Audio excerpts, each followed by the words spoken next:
Hi, I'm Jo from Urban Revolution and I'm here with Matt, and we have put together a structure for the First Avenue Cafe, and the idea of this structure is to provide some sun protection for their serving window here where they serve coffee, and the sun, like we're facing directly north here, comes straight into their eyes and it's giving them migraines and all sorts of problems. So this is a solution.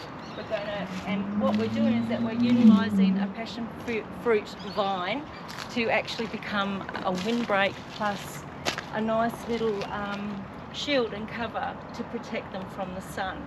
A passion fruit is awesome for this because it's a really fast grower. The one that we've planted is actually is a variety from Perth, so it has no suckers in it, so it's low maintenance for a cafe.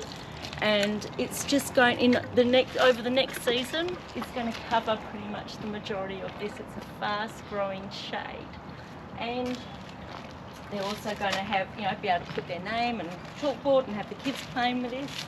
But also what we've got here is we've created the Wicking Bed it's all from reclaimed materials. It's an IBC container that's been cut in half. And you can see what we've done here is that we've got the way it's been created. Actually, have a look in here.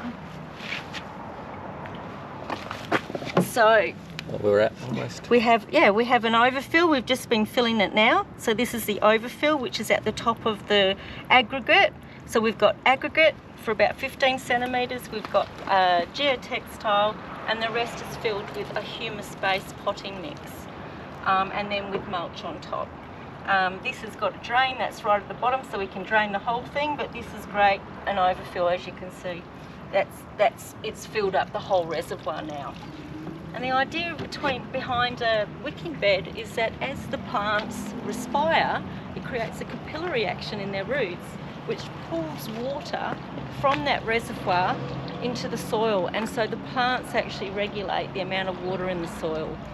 Our plant out is to Marilyn's specification. She's the cafe owner, and she wanted just really a few herbs, and so we've planted out some herbs, and then amongst this we've got a few smelling plants.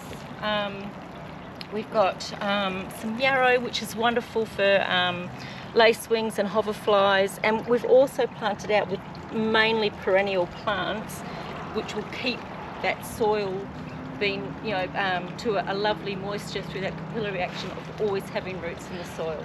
But eventually, a lot of, like the annuals, can be planted out with other annuals amongst the perennial plants. It's all made from reclaimed materials, and hopefully it's going to suit their purposes of keeping the sun out of their eyes and adding beauty to a little corner store.